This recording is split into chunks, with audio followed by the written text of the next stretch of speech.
Hello friend, এই যে দেখছো আজকে ভেন্ডি আধা আধা করে ভেন্ডিগুলোকে আধা আধা করে কেটে নিয়েছি। দেখেছো? অনেক সময় আধা আধা করে না কাটলেও না, অনেক সময় ভেন্ডিতে দেখা যায় না, এরকম একটা পোকা থাকে, বুঝেছো? তার জন্য আমি সব সময় আধা আধা করে কাটি। ওইটা দিয়ে আজকে একটা ভেন্ডি চচ্চড়ার মতো করব। ঠিক আছে, এই যে কেটে নিয়েছি, সব আধা আধা করে কেটেছি। আধা করলে তো পিছলা বেরোবে না, পিছলা পিছলা লাগবে, কিন্তু একটুকু লাগবে না পিছলা পিছলা। এগুলো যখন রান্না করে নেব তখন একদম খুব সুন্দর হবে। আর এই যে আমি যে টমেটো রাখি ফ্রিজে, একবার একটা ভিডিওতে দেখিয়েছিলাম না, আছে আমার ফাইলে আছে ভিডিওতে। এই যে শক্ত দেখেছো দেখেছো এই টমেটোগুলা আমি সংগ্রহ করে রাখি, কারণ সবসময় তো টমেটো বাজারে ভালো পাওয়াও যায় না, আর দামও চড়া দামে বিক্রি করি, তাই না? তাই আমি যখন সস্তা হয় তখন আমি অনেকগুলো টমেটো রেখে দিই। ঠিক আছে, আমি তোমাদের এটি কেটে দেখাচ্ছি। এই যে ধুয়ে নিয়েছি, এখন আমি এটাকে কাটবো। একটু তো শক্ত হবে, কিন্তু এই যে এত সুন্দর কাটে, দেখেছ? কাটাটাও যে একদম, দেখো পিসগুলো হচ্ছে যে, বাহ! এই যে দেখো কি সুন্দর। এগুলো আমি সংগ্রহ করে রেখে দিই, তুমি পুরো বছর খেতে পারবে, কোনো প্রবলেম নেই।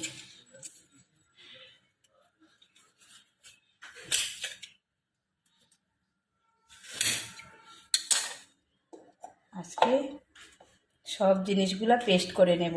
এই যে একটা টমেটোই দিয়েছি, বুঝেছ? জাস্ট একটা, এই যে একটা দিয়েছি। আর একটুখানি বাদাম দেব, এই যে আলমন্ড বাদাম আর কাজু বাদাম, ওগুলো পেস্টে দিয়ে দেব।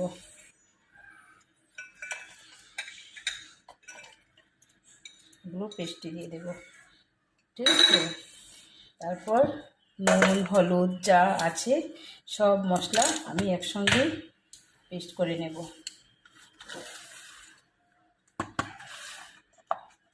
এখন দিচ্ছি হলুদ, ঠিক আছে? হলুদ দিচ্ছি, একটুখানি ধনে গুঁড়ো দেবো, এই যে ধনে গুঁড়ো দিচ্ছি, আর একটু আদার গুঁড়ো দেবো। এই যে আদার গুঁড়ো বেশি দেবো না, একটুখানি দেবো, এই যে জাস্ট একটুখানি, বেশি দেবো না।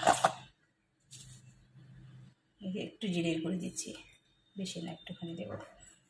মশলা যত কম খাওয়া যায় এতই ভালো, আর মশলা বেশি ভাজতেও নেই, তাই না? আর একটুখানি সর্ষে গুঁড়ো দেবো, 1 চামচ, এই যে, ঠিক আছে? সর্ষে গুঁড়ো দেবো, ব্যাস হয়ে গেল। আর কি লাগে? আর তো কিছু না, কাঁচা লঙ্কা দেবো। আর এটার মধ্যে আমি কাশ্মীরি লঙ্কা টঙ্কা কিছু দেবো না, ঠিক আছে? আর এই যে পামকিন সিড আছে না, ওইটা আমি গুঁড়া করে রেখেছি, ঠিক আছে? গুঁড়া করে ফ্রিজে রেখে দিই আমি। এই যে পামকিন সিড আছে না, গুটি মিষ্টি কোমরের বিচি বলে না, ওইটা পামকিন সিড, এটা আমি 2 চামচ দেবো, ঠিক আছে? তাহলে তো আমার অনেক মশলাই হয়ে গেল। তারপর এটার মধ্যে আবার আরেকটা জিনিস দেবো, বেশি দেবো না, অল্পই দেবো। এই যে পনির দেবো, পনির 6 টুকরা দিচ্ছি, ঠিক আছে? হয়ে গেল। আর নুনটা পরে দেবো, বেশ হয়ে গেল। আর পনিরের একটু জল দিয়ে দিচ্ছি পেস্ট করার জন্য।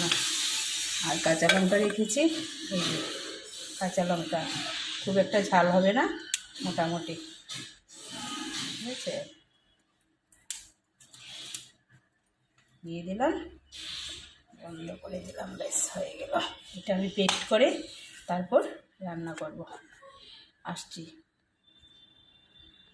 যে মশলাটা গুঁড়ো করে নিয়েছি, দেখেছো? সবগুলো মশলা একসঙ্গে আমি পেস্ট করে নিয়েছি। এটা রেখে দিলাম, এখন আমি বসিয়ে দেব।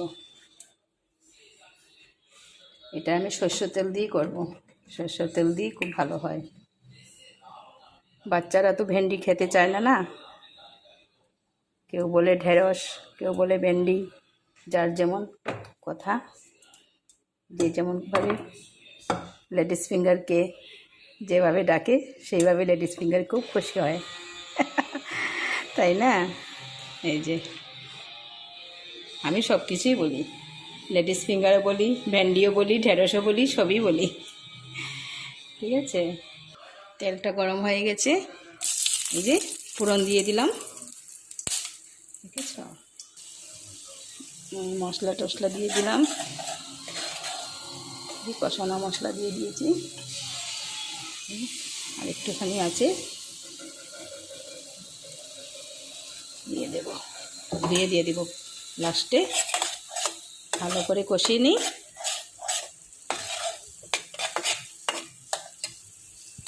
মশলাটা ভালো করে কষিয়ে নিলে তারপর আমি ভেন্ডিটা ছেড়ে দেব। রান্না আর সিম্পল রান্না।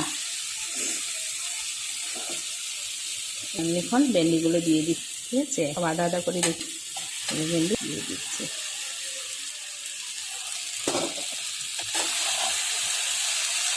ভেন্ডি দিয়ে তারপর আমি নুন দিয়ে দেবো। এখন নুন দিলে তারপর জিনিসটা আস্তে আস্তে মজে যাবে।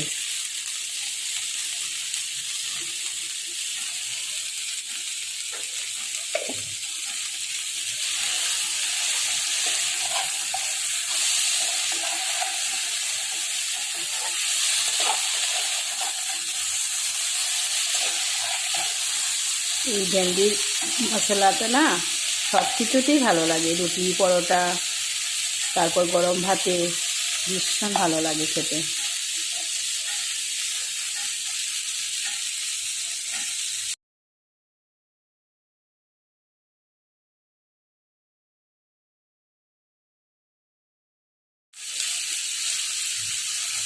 ভাজা ভাজা হচ্ছে, আমি এখন এই যে একটুখানি জল দিয়ে দেবো। জল দিলে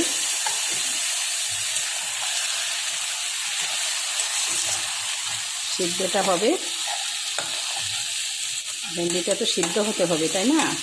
ঢেকে ঢেকে রান্না করতে হবে।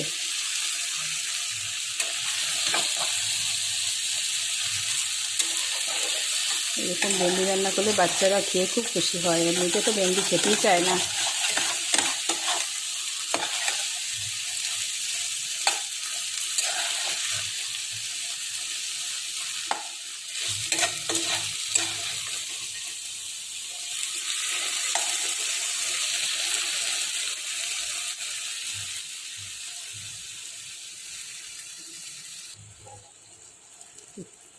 একটুখানি চিনি দিয়ে দিলাম। কেমন লাগছে দেখে? কি কালারফুল লাগছে না রান্নাটা? তোমরা একবার বানিয়ে খাবে, দেখবে খুব ভালো লাগবে, খুব টেস্টি হয় খাওয়াটা।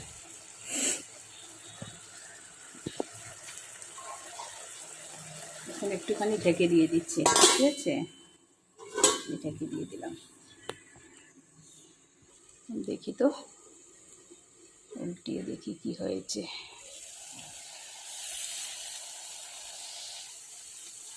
না উল্টালে তো বুঝতে পারবো না, তাই না?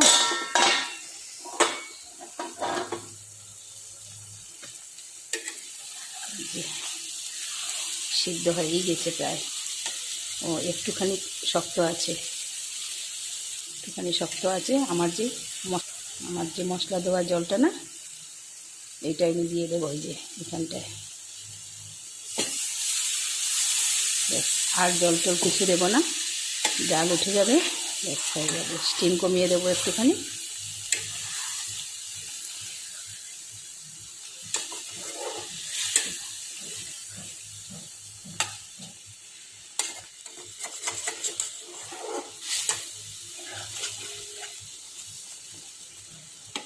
একটুখানি ভালো মতো সিদ্ধ না হলে তো ভালো লাগবে না, না? ভেন্ডি তো এমনি তাড়াতাড়ি সিদ্ধ হয়। আমি স্টিমটা একটু কমিয়ে রাখবো, তাহলে সিদ্ধটাও ভালো হবে আর ঝোলটাও এত আটবে না। ঝোল তো দেবো না, না ঝোলটা তো শুকিয়ে যাবে। ঢেকে রেখে দিলাম। এই রান্নাটা ঢেকে ঢেকেই করতে হবে। এখন দেখব কি হয়েছে, এটার অবস্থাটা, রান্নাটা কেমন হলো দেখতে হবে তো।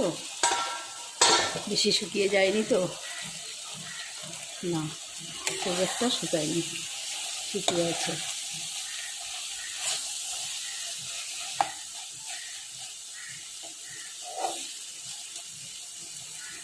এরকম তরকারি যদি হয় না, একদম একটা তরকারিতেই খাওয়া হয়ে যায়। আর এটাতে আমি ঘি দেব না, লাস্টে একটুখানি দই দেব, 1 চামচ, বেশি দেব না, 1 চামচ দই দেব, দিয়ে নাড়াচাড়া দেবো, ব্যাস হয়ে যাবে। এই যে চামচ দই দিয়েছি, আর দেব না।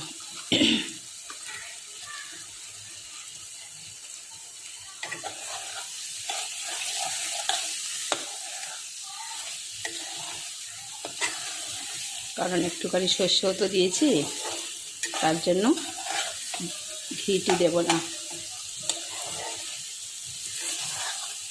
এখন আমার ভেন্ডি মশলা হয়ে গেছে, রেডি। তোমরা কে কে খাবে ভেন্ডি মশলা? যারা ভেন্ডি পছন্দ করে না ওরকম করে খাবে, তাহলে একবার বানালে না তখন বলবে যে না আরেকবারে বানাই। ভেন্ডি ভাজা, ভেন্ডি দিয়ে তো অনেক কিছুই হয় না, কিন্তু ভেন্ডি মশলাটা একবার বানিয়ে খাবে, খুব ভালো লাগবে। এটা আমি নাম দিয়েছি ভেন্ডি মশলা, কারণ অনেকগুলো মশলা পড়েছে তো, তার জন্য বললাম যে ভেন্ডি মশলা। ঠিক আছে, তাহলে আমি তরকারিটা নামিয়ে নেব। আর তোমরা তো দেখলে কেমন করে রান্না করলাম, তোমরা একবার বানিয়ে খাবে আর কমেন্ট করে বলবে তো রান্নাটা কেমন হলো। ঠিক আছে, এই যে আমি এইটাতে নামিয়ে নেব, তাহলে রাখলাম।